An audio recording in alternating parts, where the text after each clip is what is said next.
Les vraies voix Sud Radio, 17h-19h, Philippe David. Retour des vraies voix avec Philippe Bilger, Céline Pina, Philippe Rossi. Fini les fraudes à grande échelle. La caisse d'allocation familiale, c'est en tout cas ce qu'ont annoncé les dirigeants de l'organisme hier. Le réseau des 101 caisses départementales d'allocation familiale va se doter d'une trentaine de contrôleurs spécialisés, des super contrôleurs, pour traquer les fraudes les plus importantes. Par exemple, celles commises dans bandes organisées ou sur plusieurs départements. En 2020, les contrôleurs des CAF ont détecté près de 37 000 fraudes pour un total de 255 millions et demi d'euros. Faut-il intensifier la lutte contre les fraudes sociales? Eh bien, pour le moment, vous êtes 87% à dire oui sur Twitter. Philippe Bilger, certains parlent de chasse aux pauvres quand on essaie de lutter contre la fraude aux aides sociales. Êtes-vous d'accord? Non, Philippe, moi je suis évidemment partisan de la lutte contre les fraudes sociales et contre toutes les transgressions de quelque nature qu'elles soient illicites, entendons-nous bien. Mais ce qui m'interpelle, comme dirait la gauche, c'est le fait que, en réalité, la France et les ministères sont extrêmement doués pour ordonner des inspections. Il y a une multitude d'inspections qui sont diligentées, notamment dans le domaine de la justice ou ailleurs, et à ma connaissance, mais vous me contredirez mon cher Philippe si vous avez une information supplémentaire, je n'ai pas souvent eu l'impression que ces inspections, avec leurs conclusions, étaient véritablement suivies des faits. Alors je me demande si il faut lutter contre les fraudes sociales. On peut inspecter, c'est très bien, mais si les conclusions sont accablantes, il faut tenter d'en tirer des conséquences. Direction une ville de rugby, direction Castres. Bonsoir Stéphane. Oui, bonsoir à tout le monde. Bonsoir. Alors, Bonsoir. vous, je crois que vous n'êtes pas d'accord avec Philippe Bilger. Je suis, on va dire, à moitié d'accord. C'est vrai, il faut lutter contre toute forme de fraude, mais c'est vrai que j'estime qu'en fait, on s'acharne encore en fait sur on va dire le petit peuple, alors qu'en fait, tout ce qui est fraude fiscale, en fait, là, il n'y a aucune mesure, il n'y a aucun grand enquêteur qui est formé pour lutter contre la fraude fiscale. Donc pour vous, vous dites qu'il y a un deux poids deux mesures entre la fraude sociale et la fraude fiscale. C'est ça. En fait, Céline Pina, restez avec nous, je Stéphane. dirais que Oui, même bien sûr. s'il reste, je suis plutôt d'accord avec Stéphane, parce que même si on reste dans le champ de la fraude sociale, par exemple, si vous regardez les fraudes liées à l'utilisation du RSA, c'est évalué, je crois, à peu près à 800 millions d'euros. Quand vous regardez en face les fraudes aux cotisations sociales, alors ça peut être par exemple le travail non déclaré, on estime à 14 milliards d'euros. Oui. Les fraudes, ce qu'on appelle aux impôts sur les sociétés, on les estime à 27 milliards d'euros. Pour vous donner une info, le trou de la Sécu, c'est à peu près 14 milliards aujourd'hui. Donc, vous avez effectivement une fraude du petit peuple qui est réelle et sur lequel, moi, je suis pour être impitoyable.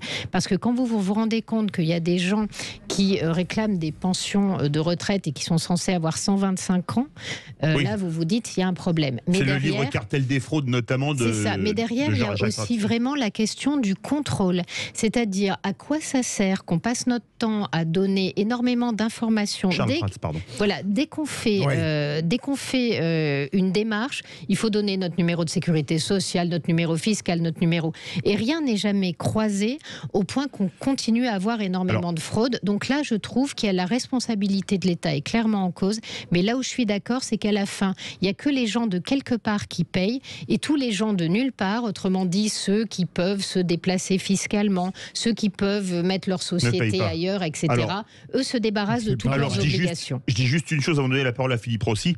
Quand les fraudes à l'impôt sur les sociétés, quand vous avez une entreprise de biens et de fabrication, d'industrie, vous pouvez assez facilement baisser votre résultat pour payer moins d'impôts sur les sociétés. Il s'agit de sous-évaluer le stock. Ça, tout le monde le sait, mais le problème, c'est que c'est impossible à démontrer. Non, et puis il y a des fraudes fiscales légales. Pour l'optimisation. Voilà, c'est ça. Il y en a beaucoup. Alors déjà, si on réglait c'est pas de la fraude. C'est pas de la fraude. Déguisé un peu, non Non, il faut pas confondre l'optimisation fiscale qui est légale. Oui, c'est vrai, c'est légal. Avec la fraude fiscale. Oui. Mais Philippe, alors s'ils veulent récupérer de l'argent, s'ils veulent récupérer de l'argent déjà, peut-être qu'ils pourraient revoir ce système d'optimisation fiscale aussi. Ça c'est vrai. Peut-être aussi. Ça c'est vrai. Philippe Bilger. Je ne suis pas totalement d'accord avec Stéphane, même s'il représente une tendance dominante dans l'esprit public français. Cette manière, lorsqu'on doit mener un combat contre la fraude sociale, de dire « Ah oui, mais il y a la fraude fiscale ». D'abord, il y a eu de grands progrès dans le domaine de la lutte contre la fraude fiscale et je soutiens qu'il n'est pas incompatible de mener deux luttes à la fois en tenant compte de la hiérarchie de celle-ci. Et en réalité, le fait que des fraudeurs fiscaux sont en définitive plus coupables que les petits qui vont peut-être commettre des fraudes sociales sera débattu lorsqu'ils seront devant un tribunal. C'est là où l'inégalité des conditions devra être prise en compte. Mais il faut être capable de mener de front en proportionnant toutes les luttes que nécessite la fraude. Mais moi, je voudrais parler, par exemple, de cas très particuliers. Vous avez, par exemple, des gens qui ont des salariés modestes, qui, par exemple, voient leur maman, à un moment donné, il faut la placer en maison de retraite, et il y a de l'aide sociale pour ça. Eh bien, il y a un certain nombre de conseils départementaux qui vont faire des recours sur succession. Parfois, il se trouve qu'il y a des gens qui ont fait des donations parce que quand ces gens-là vieillissent, ils aiment bien transmettre quelque chose à leurs enfants. Par anticipation. Donc, ils ont fait des donations par anticipation, sauf qu'on a le droit d'aller rechercher jusqu'à 10 ans avant que la personne rentre en maison de retraite. Et vous avez des gens qui ont vraiment de toutes petites retraites, qui ont de toutes petits moyens, dont leur seule possession, c'est cette maison qui vient de leurs parents.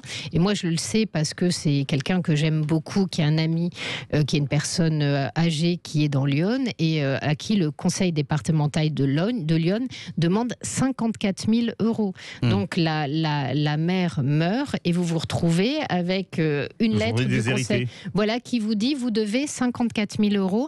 J'ai été soufflée parce que je me suis dit ces gens-là qui ont de toutes petites retraites, tout l'argent de la mère était versé à l'organisme de retraite. C'est pas des gens qui ont fraudé, et on leur demande 50 000 € comme ça. Sincèrement, ça m'a scandalisé. C'est sûr.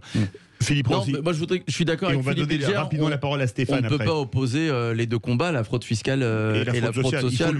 Il faut lutter contre les deux. Et puis, il devrait s'intéresser aussi, parce qu'on parle aussi beaucoup de fraude sociale, donc de ceux, on parlait des chasseurs de pauvres, de ceux qui n'ont pas les moyens, qui fraudent évidemment.